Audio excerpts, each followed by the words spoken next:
He boxed it up and sent it back. That's one of the biggest slaps in the face, and nobody understood that. We tried to figure that out. How does this explain it? The anti-colonial theory explains it very well. Most Americans think of Churchill as the guy who fought the Nazis. But Churchill is also a colonialist. He said, I don't want to be the prime minister who presides over the end of the British Empire. Churchill was the prime minister of Britain in the 1950s when there was an anti-colonial uprising in Kenya. It was called the Mau Mau Revolt. Churchill sent in crack troops. They smashed the revolt. Obama's father was arrested. His grandfather, Onyango Obama, was put in a detention camp. He was allegedly tortured. So my point is these anti-colonial wars are not academic wars. They are real wars. A lot of people got killed, and it had direct scars on Obama's family. So he has good reason to hate this man, Winston Churchill. Now, it doesn't necessarily... You're not saying that you know for a fact. There's nothing in writing. All this stuff is fact. But there's... And the fact that under Churchill, Obama's grandfather and grandfather was tortured.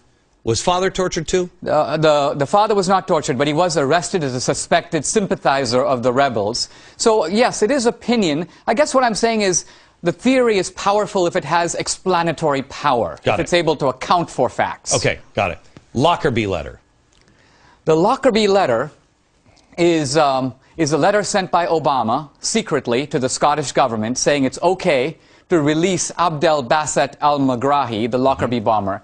Now, why? From the anti-colonial point of view, if America is the rogue elephant, invading other countries, occupying Iraq, occupying Afghanistan, then Muslims who strike out against America are freedom fighters. They are resistors of American imperialism. One man's terrorist is another man's freedom fighter.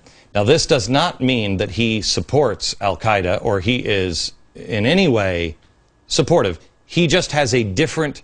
For instance, how many of these people did you hear after 9/11 immediately? Well, you have to understand what we've done. You have to understand, and quite frankly, there is some point to that. It's like I'm trying to teach history and even the bad stuff because we have done things, everybody have done things that inflict trouble on people. But you're not claiming that he's in with a terrorist. I'm not saying Obama approves of the downing of Pan Am. Correct. Not at all. I'm simply saying when you look at a guy who claims to be fighting American imperialism, Obama sees in him a fellow anti-colonialist. He probably says, this guy's like my dad. He's striking out against the American oppressor. Okay. Don't agree with what he's done, but I can understand he's got some issues. Exactly. Got it. Okay, Afghan war. The Afghan war. Remember that from the anti-colonial point of view, Afghanistan and Iraq are wars of colonial occupation. And what that means is that Obama's goal is to get out. He defines success by withdrawal. Notice that he doesn't like to use the word victory. He defines success by getting out. And so I don't think he cares if the Taliban comes in. That's secondary to him. The main issue is we got to get out. Okay. Nuclear Iran kills me because we have only got about a minute. So let me just go through this quick. Nuclear Iran is they don't have a problem with them having nukes. It's just us having nukes. The U.S. energy consumption and tax the rich. Can you explain those real quick? Certainly. The issue with Obama here is not the Al Gore agenda of is the earth getting hotter, is it getting colder. Basically, Obama wants to decrease U.S. energy consumption so we have less, so the previously colonized countries have more. That's why he puts a moratorium on oil drilling in America while subsidizing oil drilling in Brazil, and the Brazil are selling some of that oil to the Chinese. Got it. And tax the rich. Tax the rich. Obama keeps talking about the fair share. The rich should pay their fair share. Now, government data show that the rich today, the top 10%, are paying about 70% of all income taxes. But that's not enough. Obama thinks they should pay more. How much more? He never says. But see, the anti-colonial assumption, which we can trace back to his dad, is that when you have stolen your wealth, if you come to my house and take my furniture, what's the correct tax rate for you? 100%, because it's not your furniture.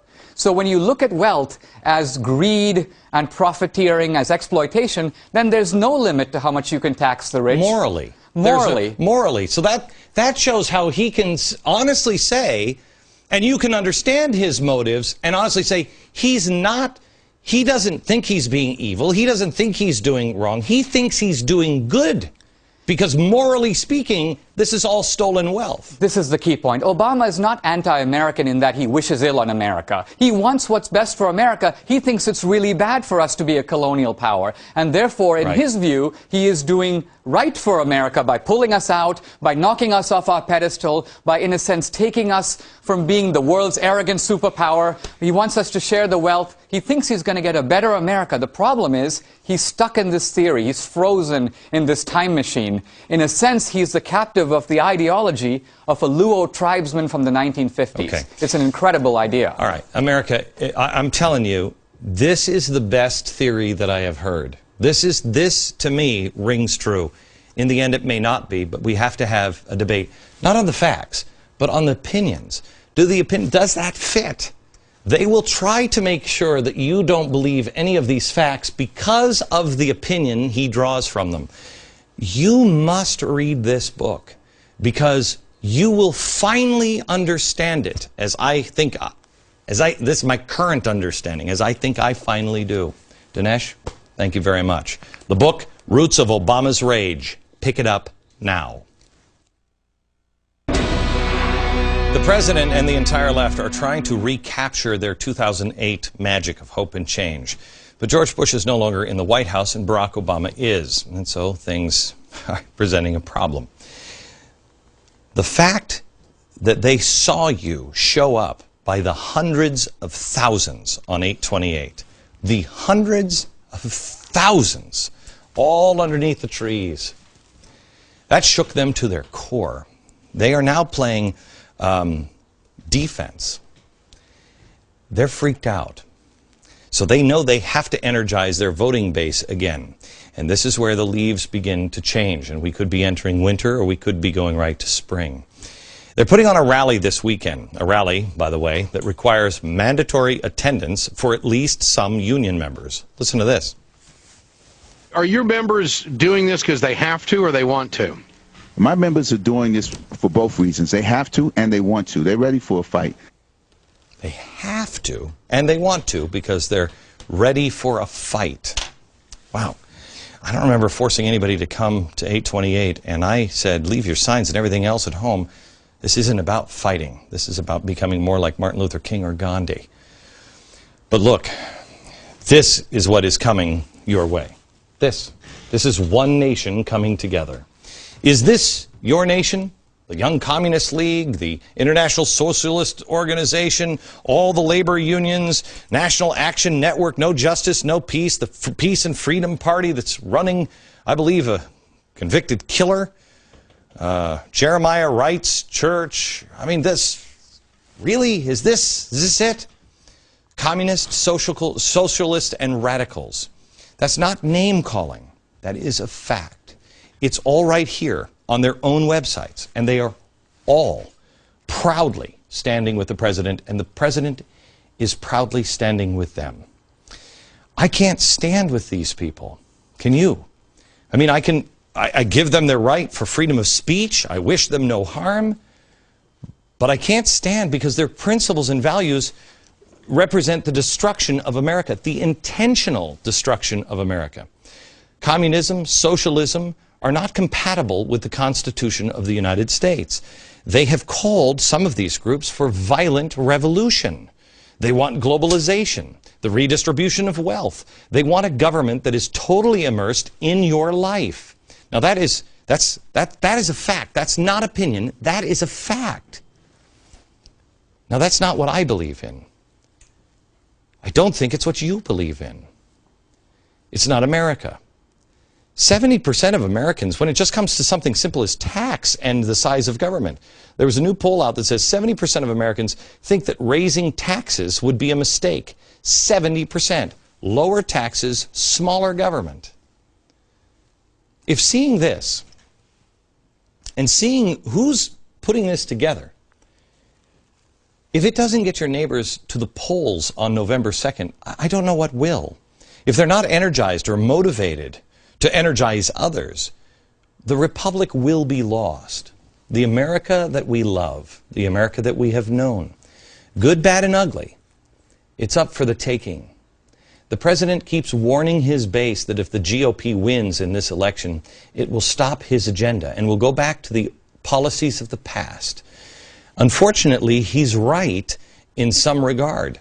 We will go back to the policies of past.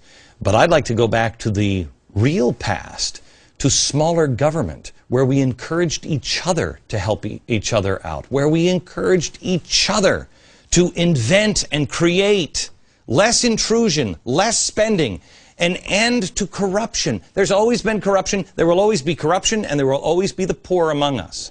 But it is our job to do a better job each and every day to help the poor and punish those who are corrupt.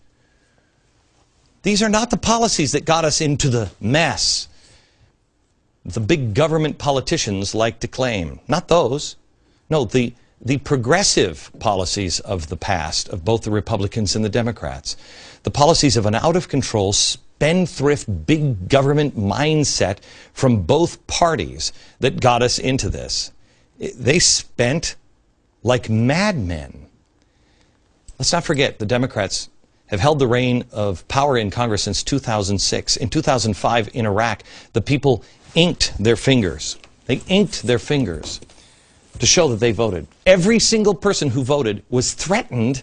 Their lives were threatened. And yet they went into the polls in Baghdad, 95% voted, and they put their finger in purple ink.